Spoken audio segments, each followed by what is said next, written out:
with Marcus Head. Hey everybody, thank you so much for tuning in to the first episode of the Good Head Podcast Show. I am your host, Marcus Head. And the Good Head Podcast Show was created because we would love to just talk about the things and the passion that people have created to create a revenue. We're also going to talk about why people are successful, what made them successful, and what were some of the challenges that they have encountered. Our first guest will be Shawty, comedian extraordinaire, headliner, but he's also on one of the biggest network radio shows, The Morning Street Takeover with Young Jock and Miss Shanika.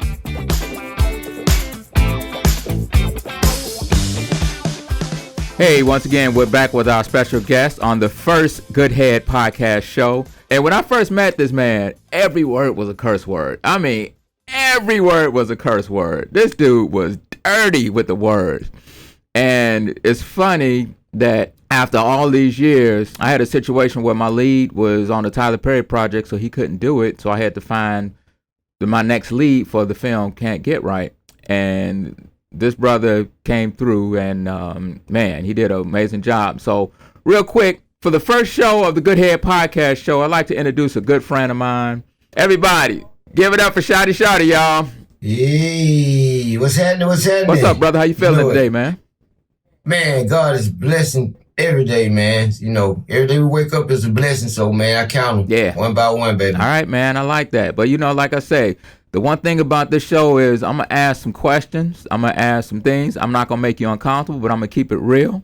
But I am going to make you uncomfortable at the same time. So before we even go into greater detail, let's talk about the show, Street Morning Takeover with Young Jock and Miss Shanika. How did that come about, and how did you and Jock first meet? Wow. Well, okay, so me and Jock, we're from Southwest Atlanta. We're from over in Adamsville. So we went to school together. Even though we didn't go at the same time, we knew a lot of people. The first time I really hooked up with Jock was in 2006, and I was at Wild 'N Out. I was out there as my first year, and Jock came out there as an artist, and after the show, he was like, hey, man, come on, let's go kick it, man, let's go turn up with your girls. And I'm kind of being reserved because, you know, it's my first couple of days at Wild 'N Out, so, you know, I'm trying to, you know, do the good guy thing. And after that, man, it was just a good friendship. He always came through for my birthday. If I needed a favor, I could always call on him. And so I went through a 7-year really traumatic, toxic relationship. I come out the relationship, I had to do a self-cleansing and relook at myself and get myself hype, even though I was doing a lot of shows on the weekend. During the week, I was sitting at home on the sofa watching all the TV shows with this girl, and it was not good. And I was not doing nothing for the plus, but putting money in my pocket, and, you know, I wasn't putting in. So, you know, I came out of that, I reevaluated myself, and I said, man, I got to do something. So we started shooting comedy skits. And I said, I got to wake up with money on my mind every morning, waking up, putting it to the plus, reevaluate myself. And I said, if I come up with the perfect work ethic, then they can't deny me. And so I wake up and we start filming these skits. And we're filming these skits, and they start going viral. And we started doing numbers, and we had a strip club night. Jock had this strip club night. So he was like, man, I'm going to get some advertisement. Let's go to the radio station and cut a commercial. And then, you know, we're going to turn this night up. So I'm like, cool. So he said, I want to get you on a commercial.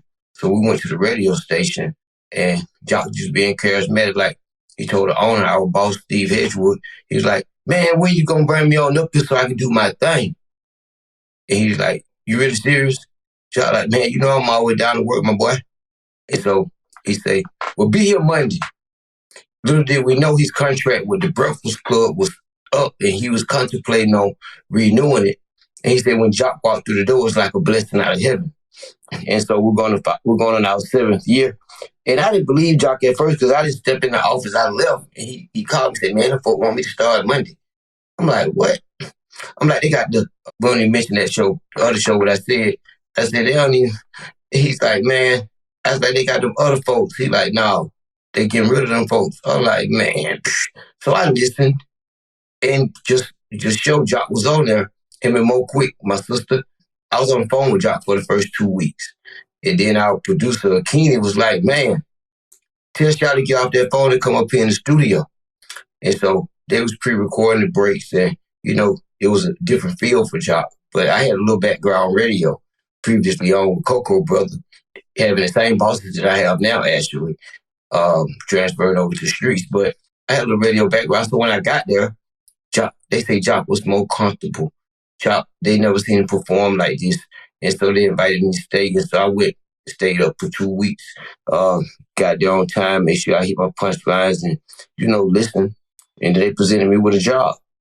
And here we are 7 years later, 15 markets, syndicated, and God is still working.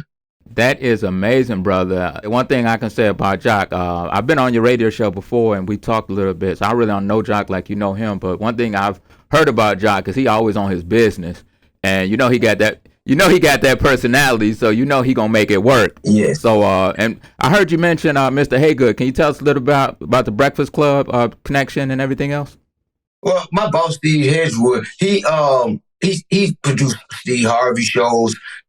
He had a lot to do with producing Steve Harvey. He was a program director at Hot, and he was the boss over there. And then he went on to so he wanted to open his own stations. He went on to open his station. We have a street station all over Virginia. We have a street station in Charlotte, street station in Atlanta. So it's a growing company, all black owned. And he's a wonderful guy, teach us a lot. And which is a black company out there in the pool with the big boys, making it move, baby. All right, well, I got a question for you. The What My Name Is, where did that come from? I started doing comedy when I was 18, and I used to come on and I used to do this dance, my Shawty dance. But at first, I used to just come and do my dance, waving from side to side like the noodle leg. And then the crowd started yelling my name, Shawty. And so it made me dance harder. And I used to say, let me hear you say. And it was like, Shawty. And then one day, I hit a punchline. And it was so hard. Let me hear you say. And they were like, Shawty. And it kind of threw me off. I was like, what my name is? And they turned all the way up. And so when I come on stage, a lot of comedians like, I like it what my name is. And so I just added it. And it was God's gift because I was branding before I even knew what branding was. 18 years old. Now you can say what my name is anyway. They're gonna yell Shawty. All right, I got you, brother. Yeah, and that's a signature right there, man. I hope you got that copywritten and everything else. Yes, God given blessing. Now I got a quick question about you. You mentioned Wildin' Out. What season was it, and how did the Wildin' Out come about? How did you get on Wildin' Out? Man, it was 06. And I got a personal call from Nick. I didn't know it was Nick at first. I thought it said like I didn't like Dick, or I didn't understand. And just like, give me a call, I want you on my show. And so I didn't return that call. About 3 days later, I didn't see the call till then. It was Michael Blackson. And he was like, hey man, Nick trying to get in touch with you. He wants you to call him. He wants you on the show. And so I called him immediately. And he said, yeah, he would like me to be on the show. I don't know if you watch Wildin' Out or not, but I want to get you on the show. And I had just had Preemie, and the BM had been on bed rest for 5 months. And she had just got home. We just getting back to regular, but I prayed about it. And they was downstairs with my son, who's in his 20s now. He was in first grade, and his mom was in prison. And so I had to go down there and tell them that Nick wanted me to pack it up and come to California tomorrow to be on the show. Wow. So what is Nick like? What is it like working with Nick Cannon? What is it like working with Nick Cannon as the boss? And what is it like working with Nick Cannon as the entertainer? It's the same. It's the same. He's a fair guy. Any problem I ever had, I go to Nick. He straightened it out if I needed. Even if I needed to be on Wildin' Out, I could call Nick and be like, man, I get a couple of shows in. And he'd be like, sure, why not? We'd love to have you. And that was during some of the seasons that I didn't go or I didn't get the call. And I'm going to tell you, that goes to show you a closed mouth don't get fed, because just developing that repertoire and that relationship that we have, I do Wildin' Out every season. I don't do all the shows. I go and do me about 2 good shows.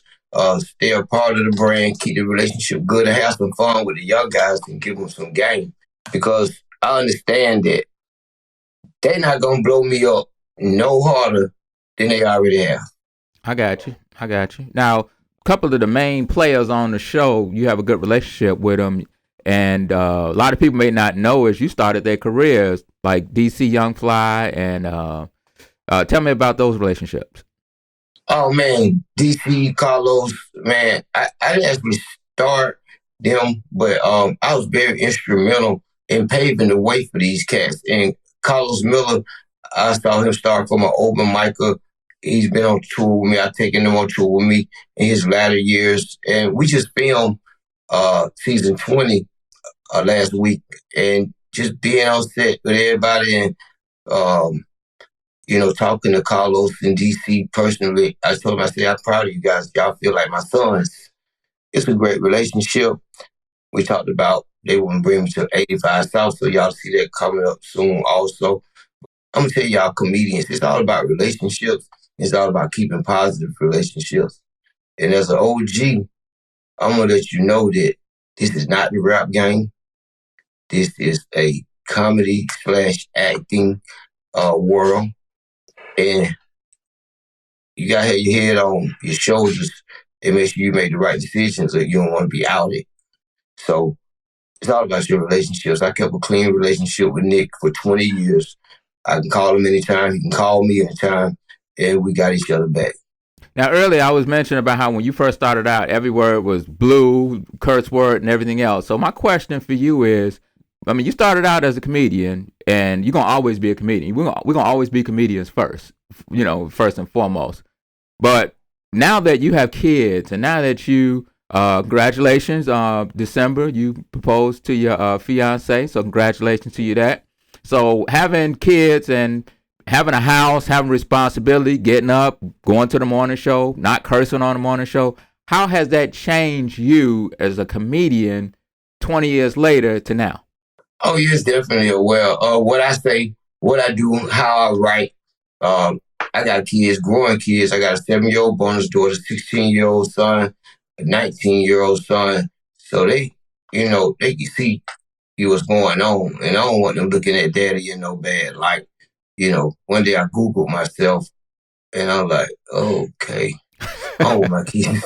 I want my kids to see this, all potential people to hire me.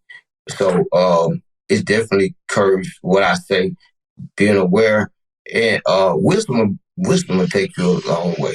So let me ask you, what is the best advice you can give to that first person about to get on stage, whether it's music, entertainment, comedy? What is the one thing that you would have told Shawty 20 years ago if you would have known then? What advice would you give someone coming up in the game? Keep it clean, keep it funny, be as creative as possible, and consistency. I ain't been around for all these years by default. It's the consistency that I give. So you gotta be consistent. If you're on the internet, you're an internet comedian, do your videos, put them out, study everybody. If you're gonna be something and you're striving to be it, put 8 hours a day into it like you're going to a regular job. And I mean, really put it into it and you'll get what you're trying to get out of it. I seen comedians that wasn't even funny at all make a 25-year comedy career of learning how to move in the comedy game. Well, I must say that you definitely have grown because you're using words like default. I'm sitting there like, default? What the hell? I got to write that one down. I learned that when they sued me. It ain't going to court. Now, real quick, I do want to dig in the past a little bit because, like I said, it's a learning experience for a lot of things. But that was a situation with you and Lil Duvall, and we both know Lil Duvall because Lil Duvall started out when I started out. So tell me about the whole relationship with what happened with you and him and everything else. Well, I mean, we was friends. I took him in as a young comic, put him up under my wing. Unfortunately, sometimes two people trying to get to the same place at the same time on the same road don't always work out. Somebody's got to get there first. Somebody got to win. When you're going through things with a pure heart, you expect people to come in it with it. But sometimes people will come in and try to, sponge off you. And so I have no problem with the little guy. He is little. He definitely is little. He's actually hurt right now. He had a 4-wheeler accident and broke his legs or something like that. Well, I just had a head-on collision January 19th, 2020. So during the pandemic, I was hurt. I had a broke femur, a cracked hip. I had to learn how to walk again. So if I could tell him anything, I'm going to say, just go to your physical therapy, brother. I hope you get well, and I wish you the best. But we definitely want to wish Lil Duvall a speedy recovery because, like I said, he has incredible talent, and we want to wish him a good recovery.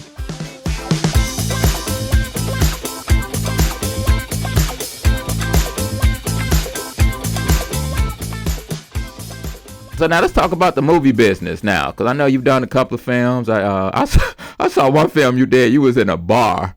I have a lot of friends who are movie makers, and they go and come up with the budget and be like, I want to get you for my first movie. And I'd be like, well, look, this is kind of not my speed. What I would do is I'd do a scene for you and let you kill me. You give me 5 or 6 stats, I come get killed in the scene. All right. If it does, I get killed real fast in those movies. I'm like, go ahead and kill me off. I'm like, what my name is? He's like, God, cut. It's a wrap. I'm like, thank you. It's coming out of you. You ain't changed. It's still coming out of you. No. See, okay, so that's how I last so long in the comedy game, because I treat myself as dope game. When I was out there hustling, I just made myself the fact. So I wake up to slang myself every day. Well, I'm slanging myself to the radio station, slanging myself to an audition, slanging myself to a comedy show to rock the crowd. I just wake up, cook myself up, chop it up, put it in the bag, and go out here and distribute myself. But I find myself doing a lot of philanthropy out in the neighborhoods with the kids, barkers. I come a long way, brother. One thing I'm noticing that you mentioned faith in God a lot, and that's beautiful, brother, because a lot of people don't know the difference between a relationship with God and then just saying God. You know, some people I'd be like, God, they in the casino, God, let me get this 7. Well, God, I got $4 in my checking account and I got to pay my mortgage tomorrow and I need $650. God, can you help me? See, God ain't going to help you like that. So He will, because He going to come through. He's Jehovah Jireh. He going to provide, and He kept His hands on me. When I was out there doing what I was doing, rent got paid. So it couldn't be nothing but God. There you go. Hey, so let's talk about the movie Cant Get Right. So basically, I gave you a call. We ain't talked in like years, when I called you out the blue. And I did a little research on you. And a lot of comedians that I spoke to, especially the OGs, the people that's out there doing their thing, all they kept saying is, Shawty changed, man. Shawty ain't like that anymore and everything else. And I said, all right, let me give him a call. And we ended up talking on the phone when I first called you to talk about it for like 2 hours. It took you a while. You was like, man, your name sound familiar. It came to you later, but we had a beautiful phone call. And the reason why I say a beautiful phone call, because I think the first 10, 15 minutes, we didn't even talk about the film. We talked about our family. We talked about how things are different in our lives. It was all positive, and that was beautiful. And then we end up talking about the film and everything else, and, we agreed on numbers and we agreed on everything else. Before we even get into the Cant Get Right, I want to say this real quick. First, I want to say, brother, I got much love and respect for you, first of all. For you being a lead in the film, now your butt wasn't always on time every day, but but I have to say, brother, once you got to the set, you was not a diva. You wasn't asking for no camel smoothie shakes, and you wasn't saying you got to have this and that. You came in, and I really believe that the two people that set the tone on a film set is the director and the lead actor. And you and I were in sync. Yes. Every time that we talked, everybody saw that there was a brotherhood, there was a bond, and there was a friendship between us. And that just trickled down. And I can say I really appreciate you showing up. So anybody out there that's listening, this brother right here is a lead man. He's more than just a comic and more than just a radio show. And like I said, you can catch him on Young Jock every morning at 6 a.m. 6 a.m., baby. We get up and make it happen. So real quick about the film. Let's talk about the film Can't Get Right. Why don't you tell us a little bit about the movie and tell us about your character? Hey, man, it's all about Can't Get Right. The story of my life. Everything always going wrong for this fella. And he got the right plan. He the man, but he's always running into these mishaps. And so I get fired from every job and had to go back to the barbershop and work with my cousin, who is my first cousin in real life, Squirt the comedian, and we found a bag of money. And all our problems are over. And we fix up the barbershop, we throw parties, but it's all on a positive thing. And then these gangsters show up. And y'all got to buy the movie. You got to see the movie and see what happens and how we get the hell out of this. Shout out to Grandma Dirty. Mahogany Raspberry. We got Squirt. Rodney Perry is hilarious. We have Butterbeat Rocker, Jesse Lewis the Fourth. Man, just on and on. We also have Mahogany Raspberry, who played Grandma Dirty, and she killed it. Fredo Davis, Dennis Clark. Man, we had a lot of fun, man. And yes, we did. And actually, it just made a major announcement. We signed on with the aggregator distributor, all right, Homestead Entertainment. So we working and putting everything together. And if everything goes well, we'll be on Tubi in December. So we're looking forward to that. And Shawty and I have another project we're working on called Live and in Color. It's very similar to Chappelle's show, In Living Color, Saturday Night Live. Basically, we're doing a bunch of sketches. So look out for that. That's gonna be hilarious. And we're gonna do a Can't Get Right too. I'm already working on the script on that. So once we get everything in the works, that's gonna get knocked out. We're gonna get that done. So I'm really excited about the future and the brotherhood and a lot of things that we have. And so tell them tell people where they can find you, follow you, and everything else. Man, follow me on all platforms at Shawty the Comedian. I'm at the radio station every weekday. Like I said, brother, I really appreciate you coming in, doing your thing. And before we get out of here, man, I just want to say first and foremost, I appreciate you coming in. I appreciate you doing this for me because, like I said, this is the first show. I want to have you on because of the relationship we've built. Like I said, man, just keep being Shawty, man. And hey. Keep going first. Hey, there you go. Hey, you heard it here. So everybody, once again, give it up for my man, my boy, Shawty. What my name is? Love you, brother. Appreciate you, man. Peace. Love you, bro. All right.